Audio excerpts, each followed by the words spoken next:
All right, yes indeed, it is once again time for another episode of the Nikka Sports Show, coming to you live from a Tuesday, everybody. We needed an extra day this week.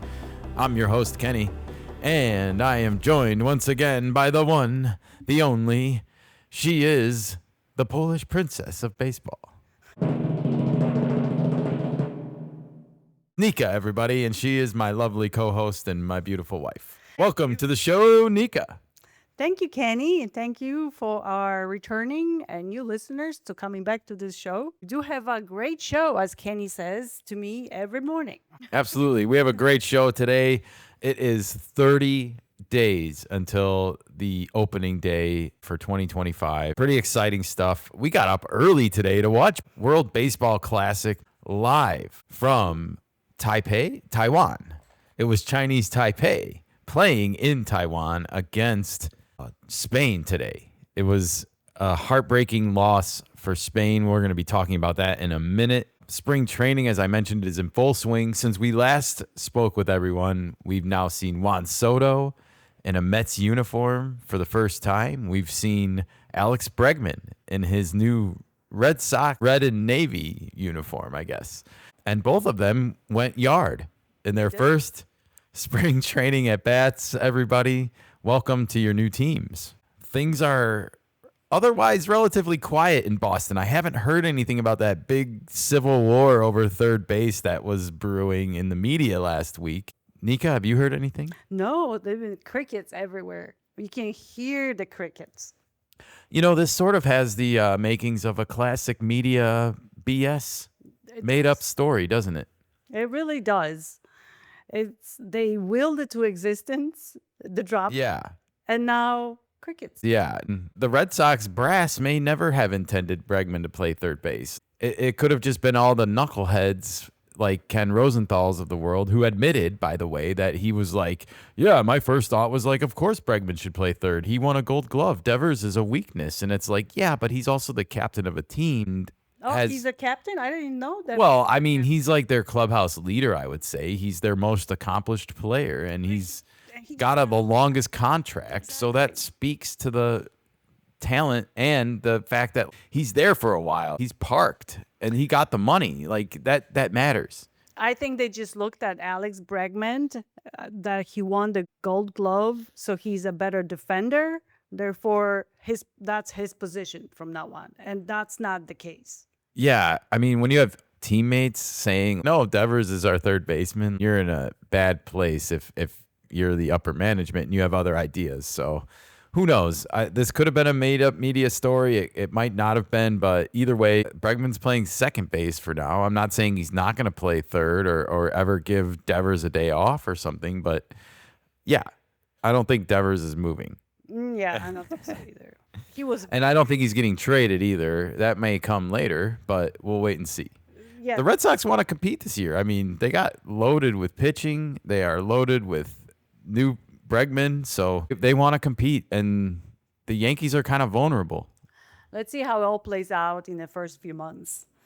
No doubt. This all doesn't matter. I'm kindly reminded on a daily basis because you want to see your team win. You want to see. Yeah, I hated watching the Cubs play the Padres the other day, but it had to happen. It's going to happen 6 times in the regular season. It's my least favorite 6 regular season games. They did have some scrubs playing, so. Of course. And none of these games matter. No one should be like getting up in arms over anything. They don't count. Even when the Padres lost to the Dodgers, I was like, it's never a bad day to lose to LA.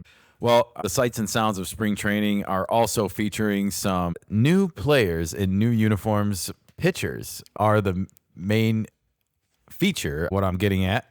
We already saw Justin Verlander pitch in the Giants uniform for the first time. Kyle Hendricks pitching in an Angels uniform for the first time. And we also have Charlie Morton pitching for the Orioles today for the first time. Max Scherzer pitching for the Blue Jays for the first time. And Blake Snell pitching for the Dodgers for the first time today.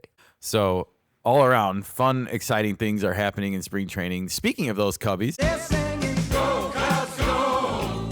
Go, Cubs, go! Cubbies are undefeated in spring training up till now.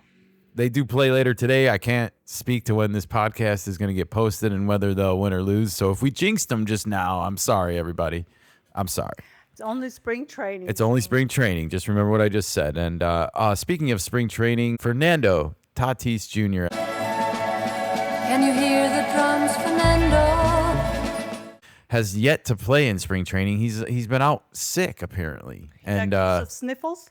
He's no word on what the actual illness is or sickness is, but wishing him, of course, a speedy recovery. And might I recommend some bone broth, sir? Yes, that would be very Beef helpful. bone broth. Mm-hmm. Go for the heavy duty. Go for the good stuff. Well, hope to see you out there soon getting ready for the season that I know a lot of people are hoping is going to be MVP caliber again, including myself. We need it if we want to go where we want to go, San Diego. So you might as well hope for it and go for it. I really hope this hype before the season is warranted, that we do have a good season for all the teams. I think we're going to talk about the Padres later in our Stop the Presses segment that we debuted in our last podcast. I'm excited about that. But we got some good stuff going on in Padres camp that I'm excited about. And I think it does bode well for a good up-and-coming season. Okay. All right, everybody. One last final fun nugget here to talk about in the intro. Bryce Harper, one of our favorites in Philadelphia. He has dedicated himself to the Phillies for the rest of his life through the art of tattoo, everybody. And this is not just a tattoo, but this is a tattoo of the Philly fanatic riding in his go-kart tattooed on his arm. So he is looking to be forever Philly green, I guess, because the Philly fanatic is green. Now, it's just an outline right now. I don't know if it's going to get colored, if there's going to be some depth and shit. I would like to see it colored. He already wears those funky green shoes and stuff anyway. Might as well have a matching tattoo. Am I right, Nikka? Oh, I agree. It should get colored. And the fanatic is on the scooter or some motorbike. I call it a go-kart, but yeah, it's like a motorbike kind of like it's one of his trademark little things I think he rides around. Oh, I see. Okay. I don't know. Who knows? But it's a fun. He also has a baseball bat to match that with colors and all that. So I hope it's colored green, and I hope it's nice and it stays, because tattoos have the tendency to fade with time, especially the color ones. So one of my favorite things about Bryce, is that I feel like he doesn't let the swag or whatever you want to call it, his green shoes, his green wristbands. I don't feel like he plays the game just to like wear that stuff. No, the Philadelphia Phillies called it the best bromance in baseball. Well, it's like battle armor for him, right? Yeah. So, all right. Well, hopefully the lime green gives Bryce a great season in Philadelphia. I know he and the Philly fans will be appreciative. I'm going to be rooting for the Phillies. It's hard not to root for the Phillies, man. It's really hard not to. I know they got the electric slider in there. They got Trey Turner with the electric slide. They got Kyle Schwarber, one of my favorite Cubs of all time, the little Bambino. We got Bryce Harper, and we got an interesting cast of characters: Nick Castellanos, Brandon Marsh, Alec Boehm.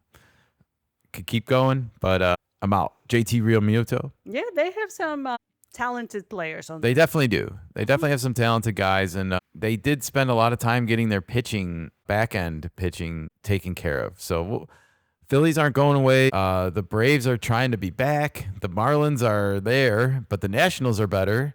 The Mets, they're a little banged up. We got to talk about the Mets in our injury segment coming up. But before that, Nikka, we got some news to get to, everybody. Ladies and gentlemen, can I please have your attention? This bullet just handed to me. And I need all of you to stop what you're doing and listen. We do have breaking news, and it is coming out of Taiwan this morning. Chinese Taipei has defeated Spain in the round robin finale. This is so 4 teams played in the World Baseball Classic qualifying round here. That was in Taiwan, and the 4 teams were Nicaragua, Spain, Chinese Taipei, and South Africa. South Africa was eliminated. Nicaragua went undefeated, and they advanced. Then they have this tiebreaker game where the second the team that finishes second place and the team that finishes third place get to play a game that is actually for all the marbles, and the winner gets to go on and play in the next World Baseball Classic. So think of this as like an Olympic qualifying match. The winner gets to go on and represent their country in the Olympics. That's kind of what this is for baseball, because there's no pros in pro baseball, or at least in the Olympic level. We have now this game happening. As we mentioned, Chinese Taipei defeated Spain this morning, so they are advancing along with Nicaragua. And for Spain, this was their second consecutive World Baseball Classic qualifying round elimination match defeat. That's really sad. Heartbreaking for the Spaniards this morning. Yeah. Well, this afternoon. They live in a great environment. They have a great weather to practice.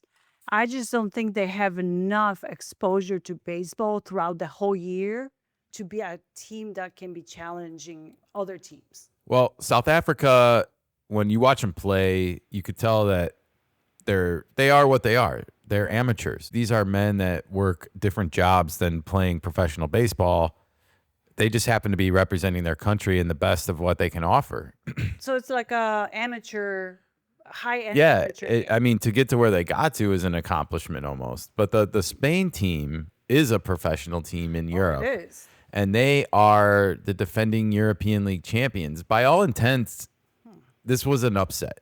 You know, I think a lot of people expected Spain to come out of this bracket. So the fact that they did not, and now it's the second consecutive World Baseball Classic qualifying round elimination game matchup that they've lost, it's a tough one to swallow, you know? So it's the agony of defeat for Spain right now, because they have to now go play a whole season of baseball in the European League, which they are the defending champions of. And they have to get motivated for that, knowing that they're not going to be able to play in the World Baseball Classic in 2026. I'm very surprised that even there is a European Baseball League.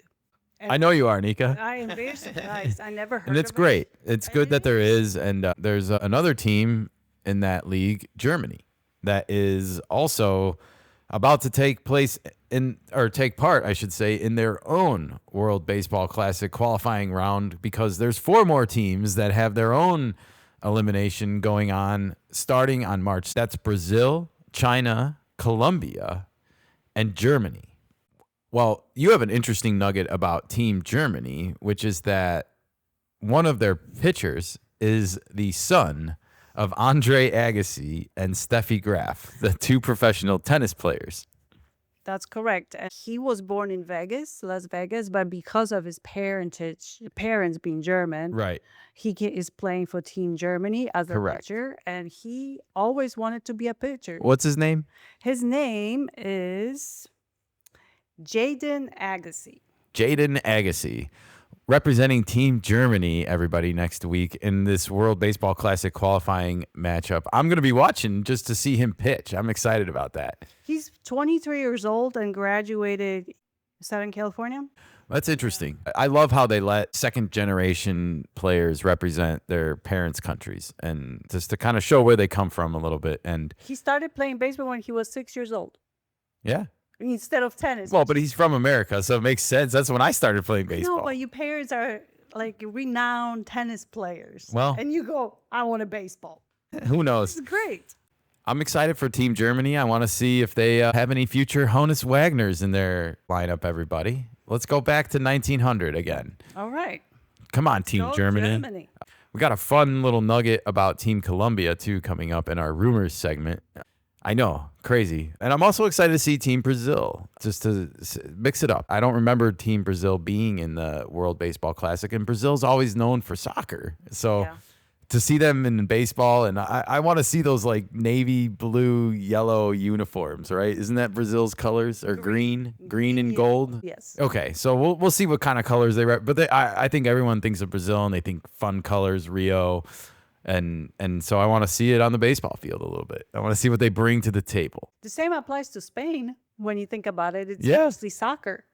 Well, and also will be fascinating to see China actually playing, because as we mentioned, Chinese Taipei is like more of a Taiwan team. In fact, their game against Spain was sort of like a home game for them, and they celebrated like it with their fans when they won. So I felt doubly bad for Spain because of that, because it's like you're already in this competition on the road, and yet the team you're playing against kind of has a home game just based on circumstances.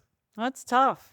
That's life, as they say. Well, that's all the news that's fit to print today, but stay tuned in a little while. We got some Stop the Presses with some media deep dive to do a little bit later. But for now, let's get to those rumors, shall we, Nikka? Are the rumors true? I love rumors. You're all vulnerable to vicious rumors. Well, you know how this town is. People talk and they spread these cruel rumors. Rumors. Rumors. Spread by whom? And I'm just about to lose my mind. Honey, yeah. We mentioned Colombia and the rumors surrounding Team Colombia, and that rumor is regarding Jose Quintana. Still the lefty free agent out on the market right now, was actually scheduled to pitch in the World Baseball Classic for Team Colombia next week. However, he has been scratched, and rumors are now swirling that someone is close to signing the left-handed free agent. Who do you think it's going to be, Nikka? The last we heard about this was that it was the Mets, the Rangers, and our beloved Friars, the Padres, who were all involved. It would be great if the Padres get him, but I think the Mets might be closer because he played already for the Mets. Yeah, we spoke about the Mets already, and we're going to get to them in 1 second, I promise, with our injury update. But they might have need that was expedited based on circumstances. I hope it's the Padres. I think it's probably going to be the Mets. But I think he's going to sign. I think we're going to know in the next 48 hours if he's signed or not because of the fact that he was scratched. Yeah, it's a good indicator or something to let chance like, you're not playing for Colombia. You might be going somewhere else. In the meantime, Nolan Arenado's name will not disappear from the rumor mill, everybody, despite the fact that the Cardinals have come out and said that they expect him to be on the opening day roster. However, Houston persisted. They have apparently reached out to the Cardinals again to express their interest in trading for the third baseman, but were also, again, I guess, denied here. It looks like they've moved on again already. So we had a rumor that's already just come in and come out, but I guess the reason why I wanted to include it is because it tells me that the Cardinals are full of smoke and they want to move Arenado so bad right now, and they're just not getting the young haul back that they want for such a big name, Gold Glove, but he's not that anymore. And teams are not going to pay you for a 28-year-old Nolan Arenado when he's in his 30s. I'm sorry, they're just not. Do you think Cardinals are looking for a young prospect? I think they're just not getting the offers back that they want. Okay. They probably look at certain teams and they're like, well, if you want Arenado, we want your best prospects. The Padres don't have a need for a third baseman, but if they did, you know that the Cardinals would be like, well, we want Ethan Salas or Leonidas DeVries. Like, we want one of your top two prospects in this deal. And the Padres would be like, nah. That's not going to happen. So that's where we're at. Cardinals not getting what they want. Arenado probably frustratingly stuck in the middle of this rebuild that they're doing in St. Louis because, yeah. And it's hard to probably stay motivated. He lost his buddy Goldschmidt now to the Yankees. So I feel for Nolan Arenado. I think he probably was secretly hoping to get moved because then he can at least compete in the final years of his season's contracts here. But it doesn't look like it's in the cards. It does not. But I'll keep hoping for him. I'll keep hoping for him because I hate to see him stuck in the Cardinals. And maybe Seattle can make a maneuver. They need to put a bat with Julio so bad. So bad. Arenado is going to be 34. His contract doesn't expire till 27, end of 27. And when you look at his contract, it was front loaded, not back loaded. Yeah. It's not cheap, but it's not the most, right? Right. Not the way contracts go these days. Certainly not. Maybe there'll be some injuries that will impact the trading movement of players. As that does happen. Spring trading is just getting underway, and So without further ado, we have our first, this is technically our second injury report of the year because we did touch on some early injuries on the last episode. However, I want to point out that play has officially resumed now with the start of spring training games. And thus, we have a pretty lengthy first injury report to get to here. Hit the music, Nikka. Ready? Yes, Doctor.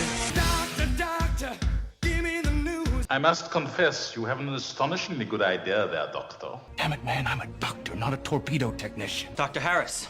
Yes? Do you concur? Is there anything you can do, Doctor? Somebody give me a doctor.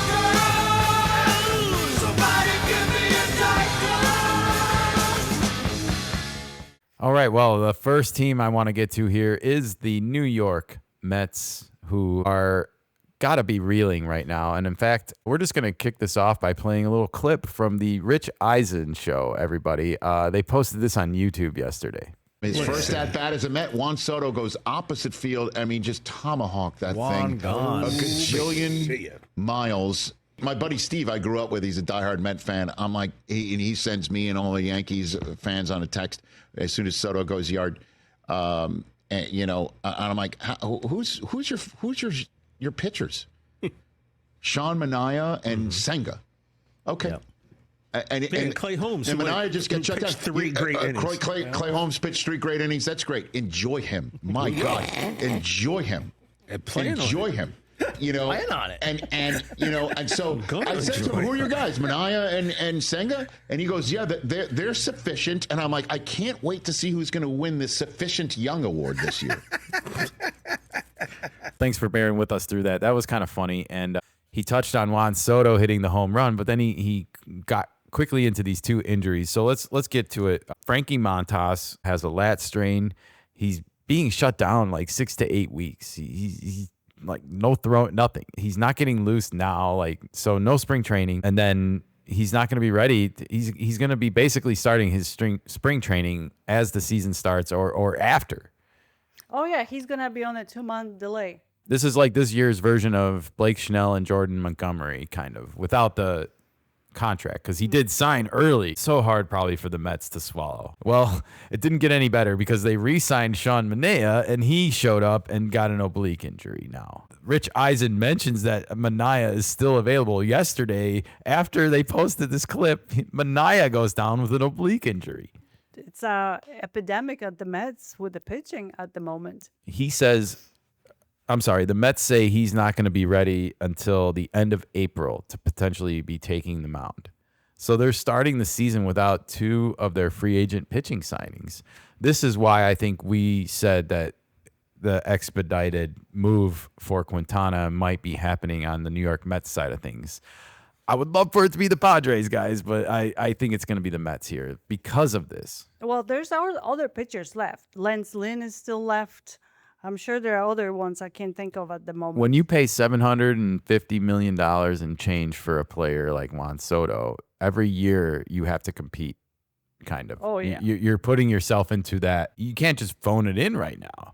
You can't just allow this to happen. So that's why I think they are going to sign Quintana. They are going to have to they might have the most expensive team now, at least in terms of payroll, than the Dodgers. I think the Dodgers come out higher with luxury tax numbers. Am I correct? Yes. So anyways, yikes. Yeah, it's tough to be a Mets fan. And oh, by the way, Nick Madrigal, who they signed in the offseason, has a dislocated / fractured shoulder and is going to miss significant time. So the injury bug came early and hard for the New York Mets here especially on their starting pitching staff. Do you think that's better now because the season hasn't started yet? So now they can patch their holes? It's like Rich Eisen said, man, the sufficient young. Like they think that I think they can just slug their way into victory here. And I don't know. I think you have to have serviceable pitching, like the Dodgers got away with it last year. I do want to see some rule changes instituted around starting pitching. I'm not going to lie. I want to see maybe you do lose your DH if you have to pull your pitcher early or something. They need to change something. Something fun to shake up the game. And you can still have and I like the golden rule idea more and more too. I like the idea of letting Ohtani bat twice in a row if that's what you want. You have this one at bat though where you can have any player hit at any time in the game. Yes, that's a good rule. And also, I hope they keep the ABS, the ball and strike automated. Oh my gosh, it's been amazing. It's amazing. We could have talked about that in the intro as well, but it's so far I think it's been highly successful, and most people seem to love it. They already have graphics made for it. They do, and the players like it. All right, well, we're going to stay in New York for this injury update and get to Giancarlo Stanton, everybody. We mentioned his elbows already on the last injury report, and things are just apparently really bad because he's left the team and gone back to New York to get evaluated there, and no word on when he's going to come back. He might be a great fit for a tall zombie with broken elbows. Rubri elbows? Well... At least we know where to send him in his future. To Hollywood, to be a monster in a movie. Yeah, there you go. But don't fix your elbows. Flimsy elbows. You can't fix You cannot fix your elbows. It's your most valuable asset now in the monster movie world.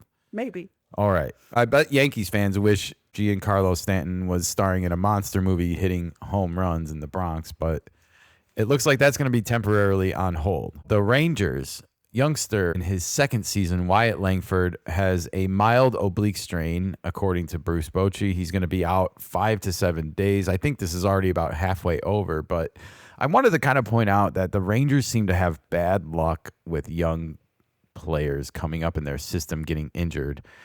Josh Young had the broken wrist last year that was like setting him back multiple times. I think Wyatt Langford has a little bit of a history with some injuries, even didn't get a full season in last year. So these young guys need to stretch before they take the field. These oblique injuries are, in my opinion, avoidable. Manea with the oblique injury, that's a sin on you, man, for not taking care of yourself in the offseason. You're a veteran and you should know better. And they don't do oblique train. They don't stretch. It's a funky muscle because it is, of your but size, but come on. Tough one to swallow, though, those obliques for me if I'm a manager and I'm getting on my team every day to stretch before they do anything. Yeah, hop into a sauna, get the body warmed up, and Maybe. then start moving. Yeah. Do something. There are options. All right, well, let's go down to Atlanta. Ronald Acuna Jr. is not going to be ready for opening day. Just wanted to point that out. He's still recovering from that offseason knee surgery that he had. He is hitting and running at about 90%, according to the Braves, but he has yet to do any pivot work where you really put some stress on those knee joints and like change directions quickly and stuff in the outfield. I remember last time when he had that surgery, it took him a season to get better. Yeah, and that's the other thing too, is it's like I think as a hitter, whenever you have a knee injury, like you don't think of your knees as like what causes you to swing, but you are standing and doing this, and you need that support. And I think to trust it is what it takes a while to like feel again, because you all you've felt is that it's been broken, and that's you can still remember how that feels. We'll have to wait and see how that fares out for the Braves, but I thought it was interesting that he's not going to be with the team and hit the ground running, and how that's going to affect them. And the same goes for their ace, Spencer Strider. He is recovering from the Tommy John. So the Braves had their best pitcher and their best offensive player literally have like the two worst kind of injuries you can have. But they are targeting an end of April return for Spencer Strider. So we'll see where the Braves when these two All-Stars join the Braves, and we'll see what happens as they get out of the gate, because there's some stiff competition in that NL East, everybody. All right, moving right along, another Tommy John recovery, Lance McCullers Jr. Unfortunately, he has had a setback for Houston, so no word on what's going to happen with him and when he is going to return. So not good news for Astros fans. As you know, they got bit by the injury bug with their starting pitchers a lot last year. It's probably rough to hear one of them is already having setbacks on their way back to recovery. The Reds, their young pitchers, Rhett Lauder, he is being treated very carefully, according to the Reds brass, because of right elbow soreness, and that's right where you find that Tommy John. As soon as you start having that right elbow soreness is when they start feeling like So he's being treated really carefully. He was just a rookie last year. In fact, you can find his rookie card right now in Topps 2025 Series 1, everybody. If that's not a shameless plug, I don't know what is. But speaking of young pitchers, Andrew Abbott, also on the Reds, he is behind in his spring training because of lingering shoulder soreness from last year, which he was shut down in September of last year, if you may remember. So he still is apparently having lingering effects from that months later. That's probably not good. So that could be derailing Cincinnati's plans this year when you have two of your young arms going down and not participating in spring training right now. No kidding. Wow. The Tigers, everybody. Alex Cobb, this guy, I'm trying to remember. He was out with back surgery, right, for a long time, and then the Guardians picked him up in the trade last year, and he actually finished rehabbing with them before he pitched in the playoffs. Well, now he is having right hips inflammation. Wow. And I'm really concerned about this, considering his history with that back surgery. Yeah. You know, I would be. And he signed with the Tigers in the offseason as a free agent. So he's not even on Cleveland anymore, but he is not going to be ready for opening day. No kidding. And good news for the Tigers, though, Javier Baez, who did have hip surgery as well, he is recovering and is healthy and is expected to return to action soon. But not on the opening day. He may be. I mean, he's going to be playing spring training games, it sounds like, pretty soon. So, all right. Well, the Giants, Helio Ramos, another young player who had a great season last year, another oblique injury for a young player. He is out for the week. Again, young guys, you got to stretch, man. You got to stretch. I don't know how else to tell you this. And Boston, we told you about their aspirations with their starting pitching. Unfortunately, Cutter Crawford has a patellar tendon right knee injury that dates all the way back to April of last year, apparently. Like, he pitched the entire year last year with this injury. He is apparently now, according to Alex Cora, not going to be ready for opening day. And I pointed this out because it's like knee injuries with pitcher, that's serious. Whether it's your stride or your plant foot, you know, you're going to land and put a lot of stress on your knees as a pitcher. I'm kind of concerned about this. If it's lingering that long, it sounds to me like there's some structural internal damage. And, you know, even if it's just arthroscopic surgery, is that the right way to say it? Yeah. Arthroscopic? Microscopic? I had the damn procedure and I can't even remember. Well, but they need to stick the pins and needles in there and clean it out, maybe. Okay, but he was playing with that bothersome injury last season. He was, but now they're saying he's not going to be ready for opening day, and I'm wondering if they think maybe that just something that was a nagging sprain last year is actually something more serious. Right, now he started playing, it came back, and they feel maybe it needs to be fixed before it gets even worse. Maybe, everybody. All right, and one final injury note I wanted to bring up was Padres pitcher Cole Papelham. Am I saying that right? Papelham? He unfortunately became the second pitcher we've seen in spring training get hit in the face with a line drive comebacker off of a bat. And he was not necessarily as lucky as Bobby Miller here. Bobby Miller got grazed and concussed. Unfortunately, Cole here had multiple fractures in his face. Oh, he did. And really as well as a concussion. However, according to Mike Schilt, the Padres skipper, he is in good spirits and is recovering. Okay. It's not like he's going to say he's depressed and miserable. Well, I'm just letting you know what's being said and reported, okay? I'm wishing him the best. This is scary, and the fact that it's happened twice now in like spring training and like just less than a weekend is yikes. It just reminds me when the catcher on the Padres got hit with a baseball, and it just ruined his career after that. Yeah, it can be tough psychologically to come back from this because of trusting and knowing that it's as soon as that ball leaves your hand, it's not necessarily up to you what happens to it anymore. Maybe it's different for a catcher versus a pitcher. Yeah, but also another reminder to not jeopardize your fielding position and the mechanics with that. You know, like, when I grew up pitching, you were always trained and taught to like be ready to field. And part of it has to do with how you finish and follow through and being sort of in a fielder's position. But some pitchers are better than others. Some when it are. comes to- I'm not necessarily laying blame here on Bobby Miller or on Cole Papelhem, but I just feel like it's worth mentioning again. Be ready to field. Yeah. Because it's your own defense at this point. It could be your life on the line. You never know. One day. It's all about reflexes because the ball comes back so fast. You don't even have time to think. It does. This one, it just looked really bad. So It looked bad. They used the cart to take him off the field and cover his whole face. So I can just imagine how bloody it was. yeah, probably bad.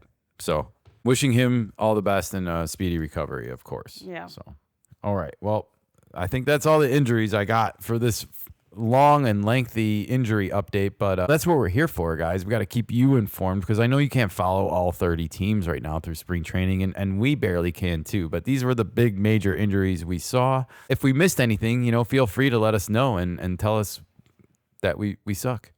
There's a lot of players. Come on. Totally is. That's why we try to keep it focused here on what we like to follow, and we are a Padres, Cubs, and Mariners primarily podcast, but we do follow the entire league, and we watch a great majority of the games, especially when the big inning is on during the regular season.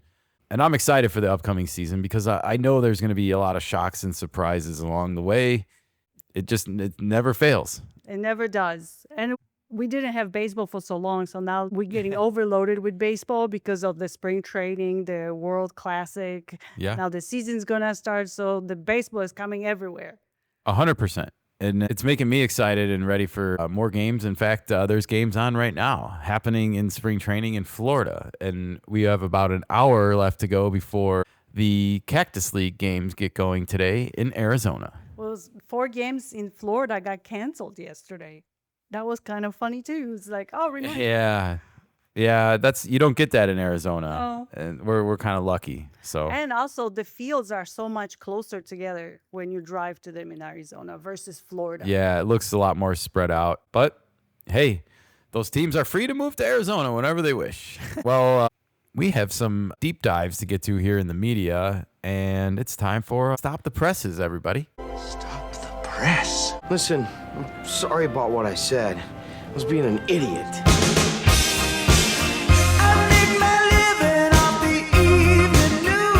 Excellent example of infield journalistic investigative technique.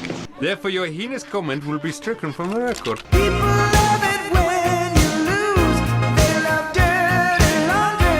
just happened to notice that our presses aren't running, which strikes me as rather odd since we are, after all, a newspaper. Well, this is our new segment featuring just a little media deep dive analysis, clips that we find. Sometimes we got video clips, sometimes we got articles. And today we got a little Friar talk from Friar Wire on Medium. And I specifically found this article because it was talking a lot about the young players in Padres camp right now, specifically Ethan Salas, the 19-year-old catcher. So I'm going to start with Ethan Salas, and this is what Mike Schilt had to say about the young catcher, everybody. He said, "This is the 3rd spring training for Ethan. I've known Ethan going back several years when I was in a player development role. One thing that I appreciate about Ethan is the maturity. This is a very special guy. What's next for him, the maturity, the composure, the ability are important. Now, as he gets to a certain point to being closer to being a major league contributor, what do those next steps look like? The consistency, the quality of work, the intent of work.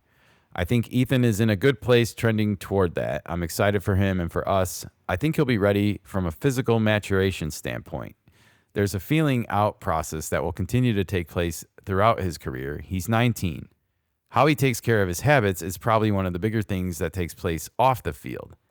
Being really intentional about what that sleep looks like, what the recovery looks like, nutrition, all those things come into play, whether it's catcher, a position player, or pitcher." Good stuff here from Mike Schilt, just about what it's like to be a young Major League Baseball player in your teenage years. I mean, he's not reached the Major League level yet, but he is playing professionally. He's playing in Double A, and he's going to probably be starting the year back in Double A this year, along with DeVries, who we're going to talk about in a second. It's hard not to be excited about young players, but you have to remember that they are just that. They are unproven commodities, and there is no guarantee of anything. Well, the one interesting thing here is that I think a lot of people were disappointed that his bat seemed to take a backward step last year. There's never been a doubt about the catching skills themselves. He has the potential to be an elite defensive catcher in Major League Baseball. He's probably the best defensive catcher on the Padres right now, if I'm being honest. So do you think Diaz's role right now will be to kind of guide the new and upcoming player? Yeah, I think it's more to show him how to prepare for a major league season, prepare for a major league game, a pitching staff, how to handle relievers, how to handle starters. He's probably getting a whole lot of Elias Diaz mentorship right now. And that's great for him. But as far as hitting goes, I think they're actually looking more at Jackson Merrill. I mean, this is a left-handed batter, a young man, and Jackson Merrill kind of had some work done, not last spring training, but the spring training before that. And through the grapevine, you've heard that they're trying to emulate some of what they did with Jackson Merrill 2 springs ago this year with Ethan Salas and Leodalis DeVries, who's a switch-hitting shortstop. And speaking of which, let's talk about him next because the article goes on to have Mike Shildt give some quotes about what it's like to work with the young shortstop here. He says, "I don't know him as well. We're still in the evaluation process. It's his first big, and we're not asking him to do a lot. We'll let him play, see what he can do, and evaluate it from there." So this is just some pretty basic stuff here, and it sounds more like platitudes than anything from Mike Shildt because, like he said, he doesn't know him as well. He had a different role last year when he became manager, and DeVries was not even in camp last year, I believe. So he wasn't no longer in the developmental part of the Padres, though, when DeVries became a part of the team. Nevertheless, Leodalis DeVries made a play going into the hole the other day and threw out Mookie Betts at first base, and he has a cannon for an arm. Like, what did Snoop say last year about Ellie De La Cruz? I came in where the players come in at because I'm a player. Get up in there. Oh, he said if he can't throw that, he ain't got no arm like that. No, he don't. He does, though. No, he don't. Oh, he does. Who is that with that rocket? Ellie De La Cruz. Oh, Lord. With a howitzer. He got a rocket in his pocket. Oh, he made that. Exactly, Snoop. I think Leodalis DeVries also might have a rocket in his pocket. All right. Well, we got a little bit about Leodalis DeVries there. I called it platitude-y. The Jackson Merrill talk was anything but platitudes from Mike Shildt. Here's what he had to say. "It's not an easy balance to reach. I'm not going to minimize it. We have a pretty clear hitting identity. We are advocates for on-base percentage, but the point I'm getting at is we're not here to walk.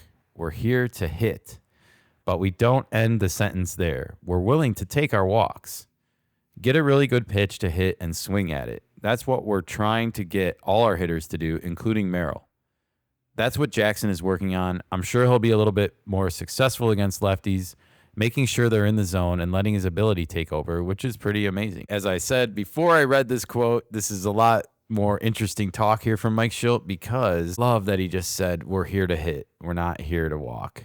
It's a fine line in the game because you don't want to be over anxious. You don't want to let pitchers get you out by having you swing at pitches that are out of the zone. But at the same time, what he's saying about being selective, like you're only going to get so many pitches every season. And over the course of 15, 20 years, it's going to go by so fast. Your whole career is gone in like the blink of an eye. Do you think the younger players, the rookies, the prospects are more anxious at the plate because they are younger? Yeah, and they're trying to get to the next job, and they know that in order to get to the next job, they have to show offensive awesomeness, Sure. They have to put on a display of hitting in order to get called up. And okay. Yeah. But so it's all about the plate discipline, really. And Jackson Merrill showed great plate discipline last season. Yes, but he also did not walk a lot. He did not. And I'm skeptical about whenever you tell a guy to go looking for walks because you don't want to take away that tenacity at the plate, that hunger, and I want guys that want to get hits before they get walks, but I also want guys that are disciplined enough to be like, hey, if he's not going to throw me the pitches that I can hit, I got to go take my base for the team. Okay. It's a fine line. It's a fine balance, and I think that's why Shilt's ultimate take what the game gives you message is so important. It's because you have to take what the game gives you. including like outside strikes. If they're throwing you outside, then you have to take the ball the other way. If they're throwing you inside, then you have to pull the ball. And it's a simple game, but it's a complicated game. I really hope this philosophy resonates with all the players, not just the young ones, with the older ones as well. Yeah, I guess one of the things you hear or you see is that Merrill seems to be a ripe candidate for a down season after a big rookie year at a young age, right? I hope he can prove people wrong, but I also feel like there's a chance that he doesn't put up as good of numbers this year. It doesn't mean that his career is a bust either.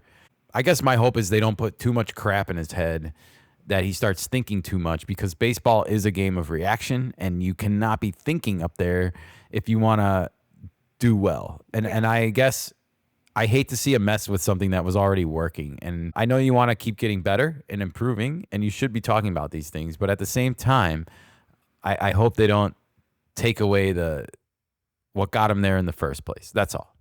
Well, Mike Schilt also mentioned a few notes about spring training that I really think is feather in the Padres' cap this year, because the Padres did not have a very high-spending offseason, and much to the chagrin of a lot of their fan base online and on Twitter and places where there's a social commentary, the general consensus was that, like, you know, ownership was being cheap, and Peter Seidler's death was trickling down and having negative effects on what the Padres were willing to spend. Now, another way to look at it is that they took all these holes that they had and decided to bring in a weird group of like very different people. When you consider like Gavin Sheets and Oscar Gonzalez, and you have Connor Joe, you have Jason Hayward, and you also have Tirso Ornelas. So you have all these guys here, right? Like, that are not costing you very much money at all. And yet they all have one thing in common. They're not the same age. They're fighting for their existence in Major League Baseball right now. Like, they're fighting to stay alive, whether it's an older veteran like Hayward, whether it's a middle-of-the-road guy like Connor Joe, or whether it's a younger, up-and-coming minor leaguer like Tirso Ornelas that's ready to show like he belongs at 24. I like this approach because it's going to elevate those players to play at a higher level. I feel like the Padres also have shown that they're able to get things out of other players. Maybe it's because they let them compete against each other like this.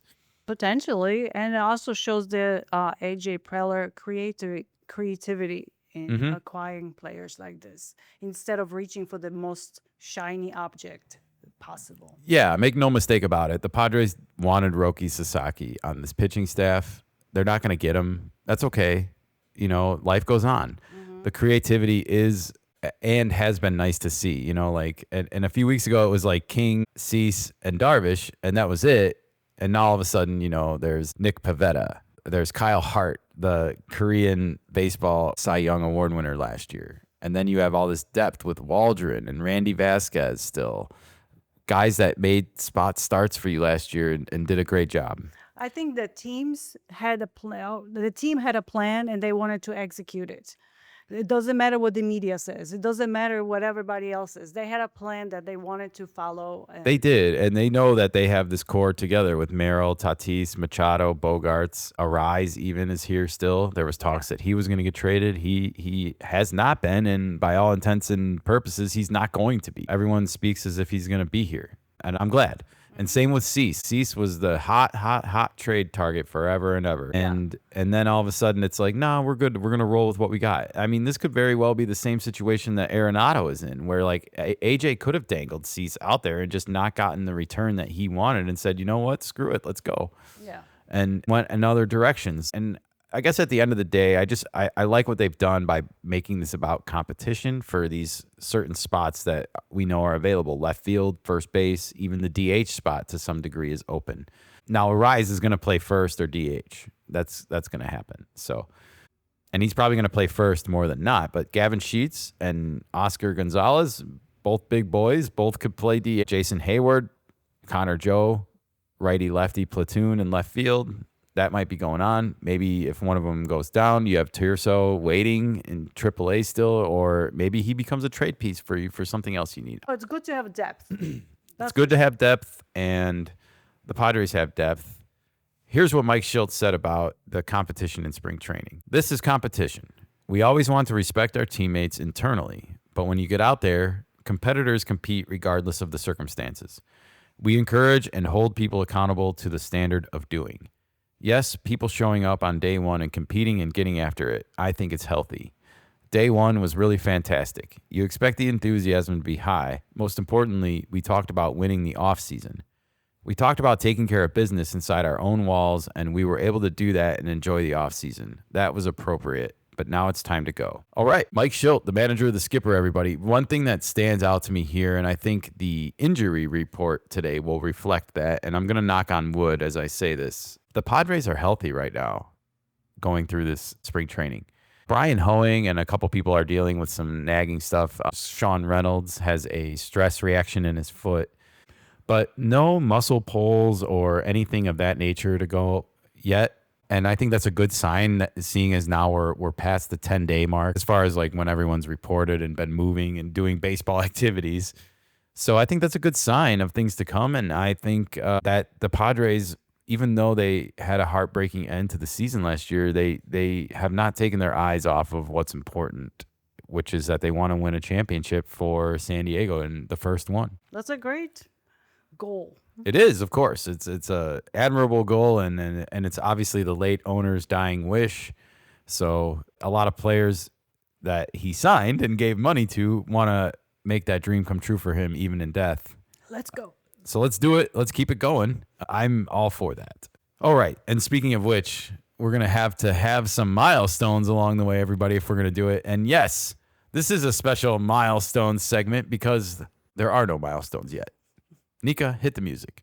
Get ready for greatness. By far, my greatest achievement. We stand here amidst my achievement. That record's going to hold for a while, let me tell you. You idiot! I did it! Just don't touch my records. Ever. There are no milestones, but there are milestones to come. And this is a little sneak preview, everybody, of the top 10 milestones that are on the list for 2025. And we're going to start it off in the city of San Diego with our guy, Manny Machado, the captain, the third baseman. He is up and running for 2,000 hits, actually, in his career. And he's only 31. He's only 31, and he's 100 hits short.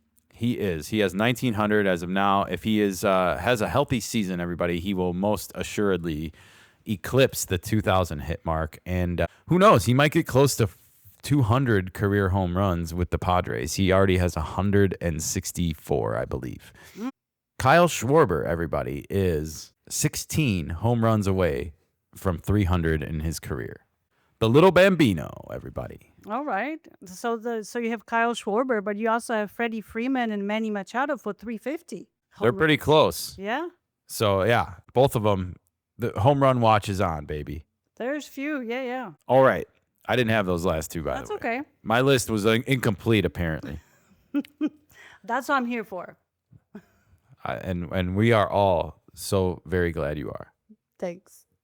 Bryce Harper, the teammate of Kyle Schwarber, is zeroing in on 1,000 runs batted in for his career. He is 24 away.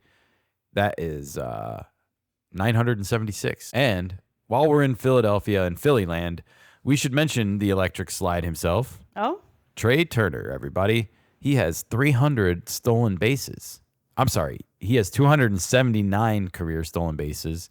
And a season of 21 will get him to 300 for his career. All right. Well, up next, we got a couple of former New York Met teammates that are no longer teammates. One of them is in San Francisco, and one of them is in Toronto. Max Scherzer and Justin Verlander, everybody, are zeroing in on 3,500 career strikeouts. Verlander has 3,416. Scherzer has 3,407. Nikka, who's going to get there first? I think Scherzer will. I think Verlander. Really? Yeah, I think Verlander is more motivated right now to pitch than Scherzer is. I don't. Oh, you're right. He wants to get 300 wins, and he's like 38 a win. 38. I'm going Verlander, but I'll be happy to be wrong. Verlander also only have 84 to do, where Scherzer has had 10 more extra. I mean, 93. Yeah. So it's easier for Verlander to get there because there's a shorter distance. No doubt. But yeah, you're right. He is. Well, they're not that far separated, though. Nine not. strikeouts. And he is more motivated. Chris Sale and Charlie Morton both have 138 career wins as starting pitchers. They are 12 away from 150. The one reason that this jumped out to me is that, you know, they're so far away from 200, let alone 300. I'm kind of in agreement with Verlander. Like he might be the last ever 300 game winner if he's even able to get there, if his body lets him. You know, I think if his body lets him, he will do it just to do it. Like he'll be out there at 46 years old if some team lets him going for it. If he's like 3 wins away or something. But you know what will suck if he's like few away and he has to retire. He's 42 years old, man. I don't know if he can even make 38 more starts. That's true. You know, look at Kershaw. 7 games last year. I want to mention Kershaw because he's on my list. But Kershaw doesn't seem to be motivated. He just goes through the motions. Well, because he's not going to get 250 wins. He's not going to get 300. There's not a lot for him left to be motivated for. One of those things is 3,000 strikeouts. He doesn't even have 3,000 yet. And Scherzer and Verlander are going for 3,500. What does that tell you? You know, he hasn't logged as many years and as much time as those guys. And yet he has the 3 Cy Youngs and the rings. So I think he's a little bit more complacent. Like Scherzer's got rings. Verlander's got rings with Houston. But yeah, it is what it is. I think also the fact that Kershaw was always or has been with the Dodgers throughout his career. The other two moved around. They experienced other teams, other coaching. Yeah, he just doesn't seem to have the motivation to compete that those two do, that Verlander and Scherzer do. I don't know. It might be generational. They are older than him by like 5 years. So yeah, they could be on the cusp of the previous generation, you know, that of course we saw stronger starting pitching. And going down, younger and younger players is going to shit. Well, yeah, you look, Sale and Charlie Morton are not spring chickens. Nope. They're not going to touch 200 wins, let alone 300 or 250. So, yeah, speaking of Clayton Kershaw, he has 2,968 career strikeouts. He is zeroing in on 3,000. Now, I'd say in a normal year, this is a shoo-in, but last year he only pitched 7 games and only had 24 strikeouts for the whole season. So there's no guarantee that he can get 32 strikeouts this year, as much as that might sound crazy right now. And on top of it, their pitching staff on the Dodgers is almost twice the amount of pitchers that any other team has. I know. And half they of just them are on the shelf. And some people even think what he got this year is the equivalence of a courtesy contract, basically. You know, hey, just come back and hang out with the boys and be a part of it. You know, like it's almost like an honorary team member at this point. I don't know. Expensive one, though. Well, they can afford it. When you're the Dodgers, it's pocket change, right? Yeah. All right. Well, I also wanted to mention Fernando, get well soon, zeroing in on 150 home runs. He's at 124 in his career. So if he has a healthy and productive season, as I think we all believe he can, if he plays like the player in the postseason last year, let me put it that way, he will easily hit 26 home runs this year, and hopefully closer to like 40. He's also zeroing in on 100 stolen bases in his career. And I once upon a time thought that he would be a shoo-in to be like a 300 player for his career, 300 home runs, 300 stolen bases. I don't know anymore.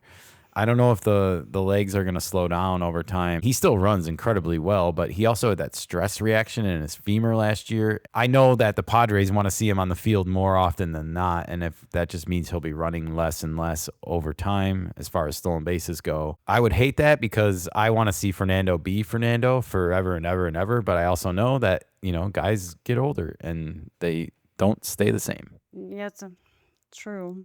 But you can't hold guys back either. You cannot.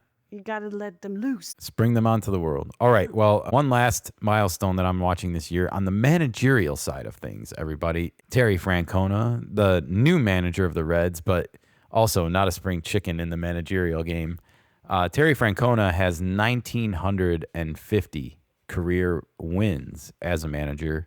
He is 50 away from 2,000 wins. So we will be watching for the Reds to get to 50 wins this year. Oh, I didn't know managers had their own milestones, but they do, I guess. Well, they do here on this show. That's for damn sure. I can't speak for any other baseball networks out there, but the Nikka Sports Show, we celebrate manager achievements as well. Good times. All right, everybody. Well, that is all that we have for this episode of the Nikka Sports Show. It's Spring Training Edition. It's World Baseball Classic Edition. Lots going on and lots happening soon. We got more World Baseball Classic games upcoming week to get ready for. Of course, we're going to be following all of spring training, and we are now just 3 weeks away from Cubs, Dodgers, and Japan, everybody, and that's going to be fun. Let's go. Buckle up. The season is upon us. We will be back here Friday with another episode of the Nikka Sports Show to talk about all of what's going on in the world of baseball. Until then, adios, everybody.